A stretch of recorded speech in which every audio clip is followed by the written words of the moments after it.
I arrive at the long-term parking area at Toronto Pearson International Airport, excited to surprise my son for his birthday. It was supposed to be a happy day.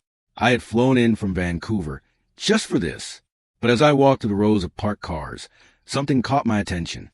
A silver Honda Civic with fog on the windows. And inside, I saw someone moving.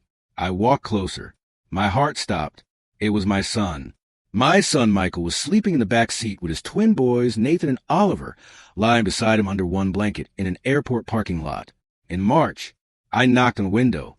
Michael's eyes opened quickly. For a moment, he just looked at me through the glass, and I saw something I'd never seen on my son's face before. He felt embarrassed. He opened the door slowly. The boys were still asleep. "Dad," he said. His voice was rough. "What are you doing here? What am I doing here?" I couldn't keep my voice calm. "Michael, what's going on? Where's the house? Where's Jennifer? Why are you living in your car with my grandsons?" He looked away. "It's hard to explain." "Hard to explain? You're sleeping in a parking lot with 5-year-old children in March." The boys started to wake up. Nathan rubbed his eyes and saw me. "Grandpa." His little voice broke my heart. "Hey, buddy," I said, trying to smile.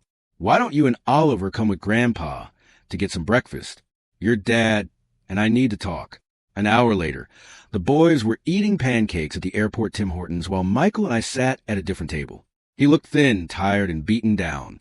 "Tell me everything," I said. He took a shaky breath. "Jennifer left me 3 months ago. But it's not just that she left. She took everything, Dad. Everything. The house, the bank accounts, the business money. All of it." "What do you mean, all of it?" "The house was in both your names. She had me sign papers. She said it was for tax reasons to put the house only in her name. I trusted her. I signed. Then one day, I came home from work and the locks were changed. There was a restraining order. Her lawyer said I was mentally unstable, dangerous. Said I'd been threatening her. That's crazy. You've never been violent your whole life." "I know, but she had proof, Dad. Or at least her lawyer said she did. Text messages I supposedly sent, emails, people who said they'd see me acting strange. Her parents agreed with everything. They made me look like this unstable, controlling husband, and the judge believed them." "What about the money?" "The $150,000 I gave you for your startup." Michael's face fell apart. "Gone. She was the one taking care of the business accounts. The day before she left, she moved everything to an investment account owned by her father. She said it was a real business loan we talked about. I have no proof otherwise because she handled all the paperwork. And the boys? The custody hearing was 2 weeks ago. I lost. I only get to see them twice a week with someone watching. The rest of the time they're with her and her parents. The court said I needed to show I had a stable home and job first. But I can't get a stable home without money. And Jennifer made sure I have nothing. I've been working but barely making enough for food and this parking spot. I shower at the gym. The boys think we're on an adventure. I felt anger building in my chest. Anger like I hadn't felt since my wife died. Where are you supposed to have these visits where someone watches? Her parents' house with her mother watching. It's embarrassing. They watch everything I do. Write notes. I can't even hug my own sons without feeling like I'm being judged. "This ends now," I said. "Pack up your car. You and the boys are coming to stay at my hotel until we figure this out. Then we're going to fix this." "Dad, you don't understand. Her family has money.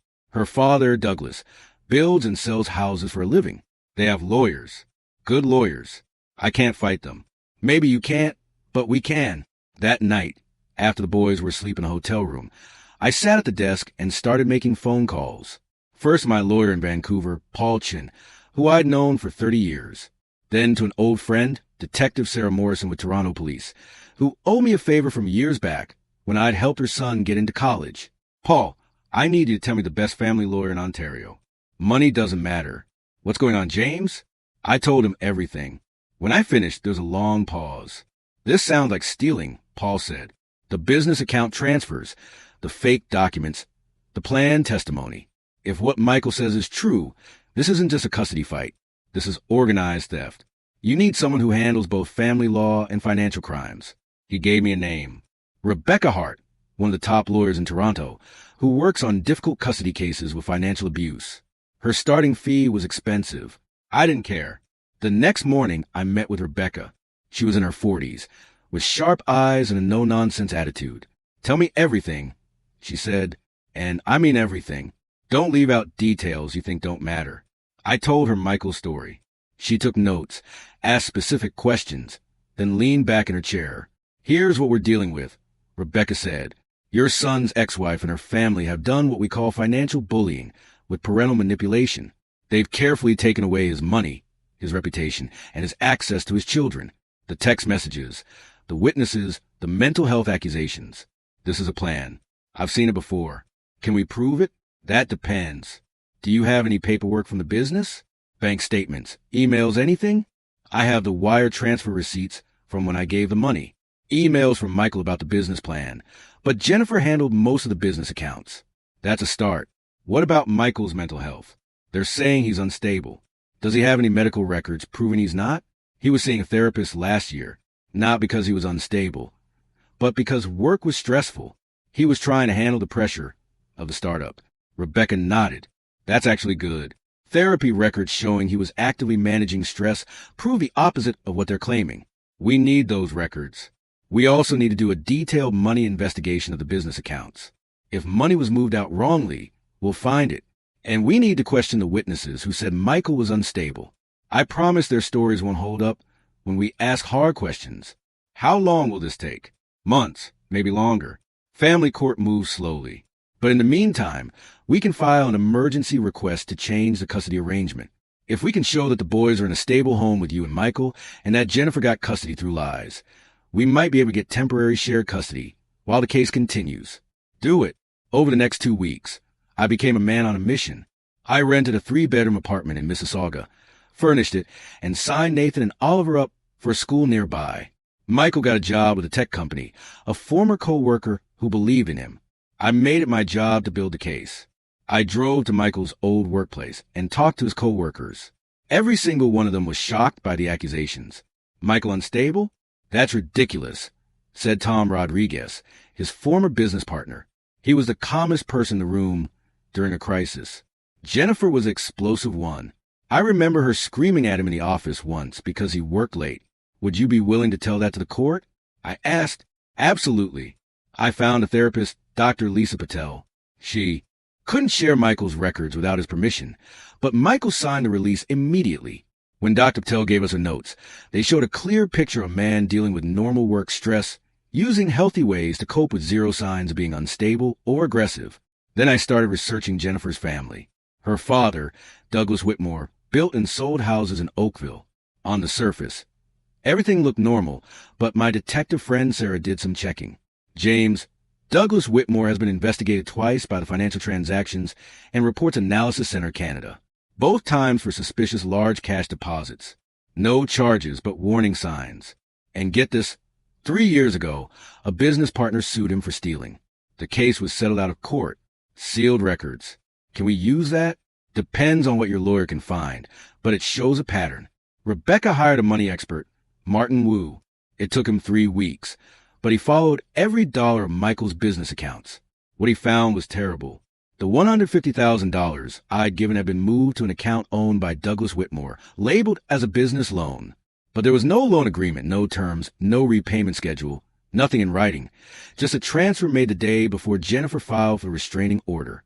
More transfers followed. Over 14 months. Jennifer had carefully moved money from the business account to personal accounts, then to her father's accounts. Small amounts at first, $500 here, $1,000 there, then larger amounts. By the end, she moved almost $280,000. This isn't a marriage fight, Martin said, showing me his report. This is stealing. She was draining the business while making it look normal, and her father was helping. Can Michael get the money back? If we can prove stealing, yes, but it'll require criminal charges, not just civil court. This is beyond family law. Rebecca filed requests. First, an emergency request to change custody, showing proof that Michael now had a stable home and job, and that the boys had been living with him and me for a month, doing great in school, seeing their doctor regularly. She showed Dr. Patel's records, destroying the mental instability claims. She showed testimony from Michael's co-workers, proving Jennifer's accusations were lies. Jennifer's lawyer, a smooth guy named Trevor Harding, fought back hard. He said Michael was only stable now because I was paying for everything, that it wasn't going to last, that the boys needed their mother. But Rebecca was determined. She questioned Jennifer's witnesses. One by one, their stories fell apart. Jennifer's friend Melissa, who said she'd seen Michael act strangely at a party, under oath, she admitted she'd only heard about it from Jennifer, hadn't actually seen anything. Jennifer's neighbor, who said Michael had shouted threats, admitted he'd never actually heard the words, just saw Michael looking angry through a window. The supervised visits became our strongest proof. I went to several with Michael. Jennifer's mother, Patricia Whitmore, sat in the corner with a notebook, writing constantly. But what she didn't know was that Michael had started recording the sound of every visit on his phone, legally since it was in a shared space with permission posted on the wall. What the recordings showed was terrible for their case. The boys were happy, well-adjusted, excited to see their father. They called him Dad without being asked, hugged him, told him about school. There was zero fear, zero hesitation. They were normal kids with their normal father. But Patricia's notes? They told a completely different story. Father appeared upset. Children seemed distant. Father's tone was aggressive. All lies, all written lies proven wrong by the audio recordings. Rebecca gave the recordings to the court with a request to end supervised visitation, arguing that the supervision was being used as a weapon to create false evidence. Then came the money investigation report. Martin had followed every dishonest transfer. Rebecca didn't just give it to family court. She gave it to the police fraud division and to the Canada Revenue Agency. Douglas Whitmore was now under investigation for tax evasion and stealing. Jennifer was facing possible criminal charges for stealing. The custody hearing was scheduled for July, 6 months after I'd found my son in that parking lot. The courtroom was tense. Jennifer sat with her parents and her lawyer, looking confident. Michael sat with me and Rebecca, looking nervous but determined. The judge was Justice Margaret Holloway, a woman in her 60s with a reputation for being thorough and fair. Rebecca presented our case carefully. The money investigation, the false accusations, the contradicting witness testimony, the audio recordings proving the supervised visits were manipulated, Dr. Patel's records, Michael's stable job and housing. Trevor Harding tried to discredit everything. He argued that Michael's stability was only because of my financial support, which wasn't going to last. He argued that the boys needed their mother, that they'd been doing well in Jennifer's care. Then Rebecca called Jennifer to stand. Mrs. Reeves, you testified that you moved money from the business account to your father's account as a business loan. Is that correct? Yes. Where's the loan agreement? It was a spoken agreement.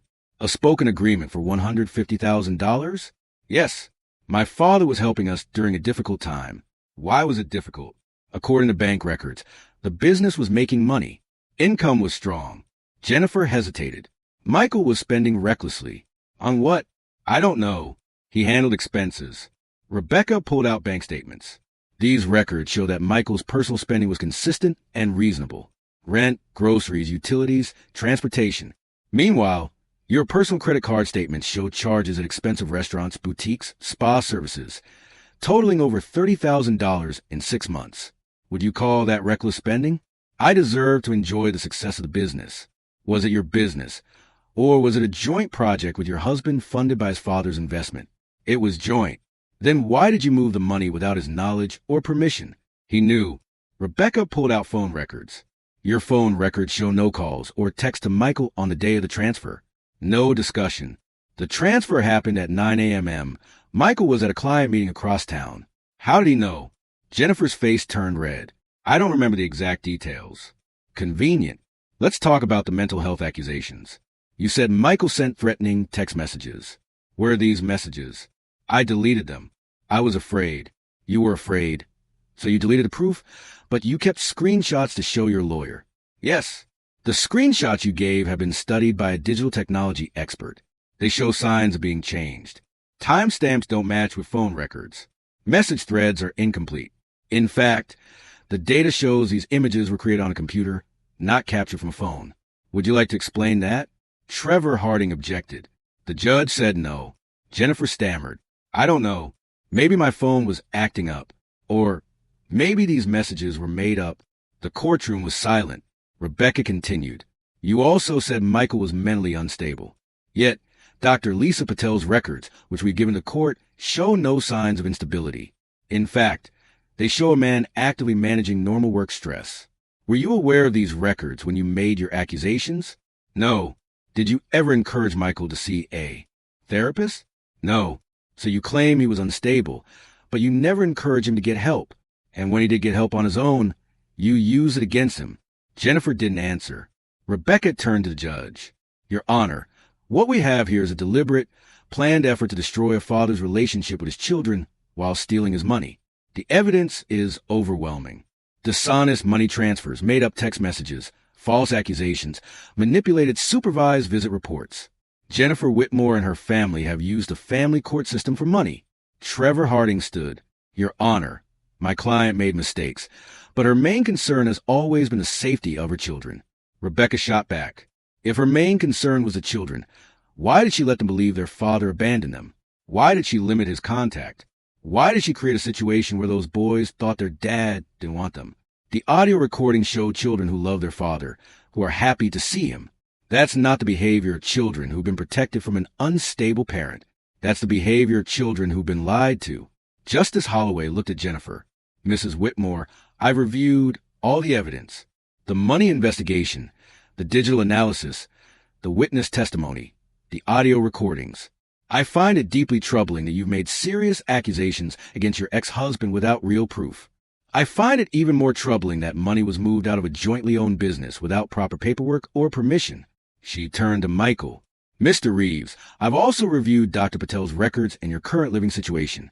You have a stable job, stable housing, and your sons are clearly doing great in your care.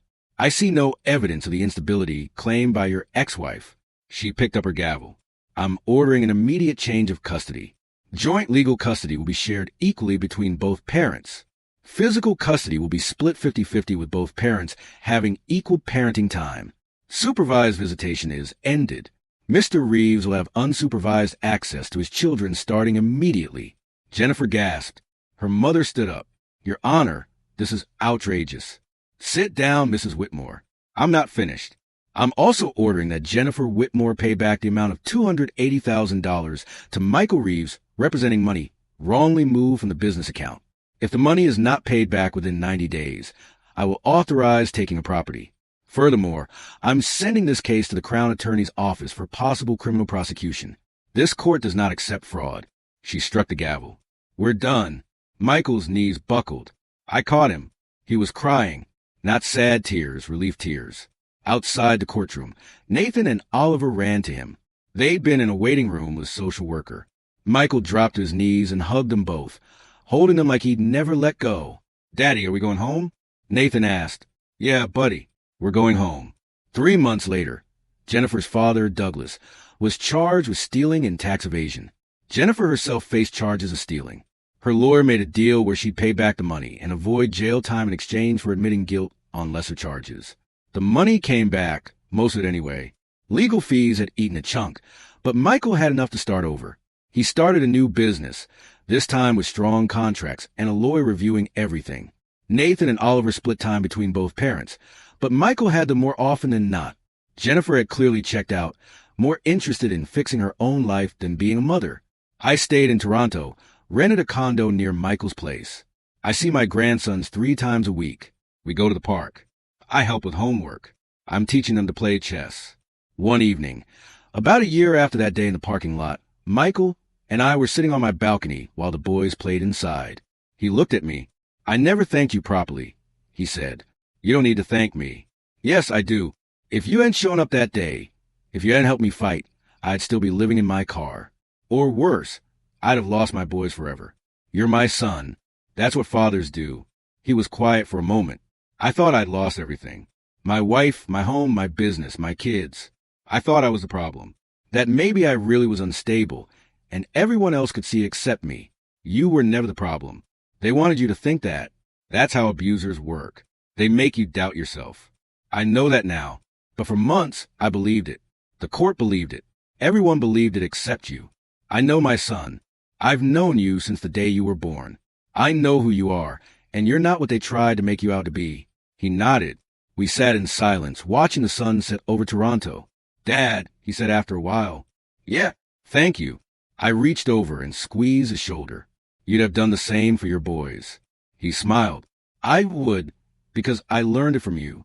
Inside, Nathan called out, Grandpa, come play Jenga with us. I stood up. Duty calls. Michael laughed. Go.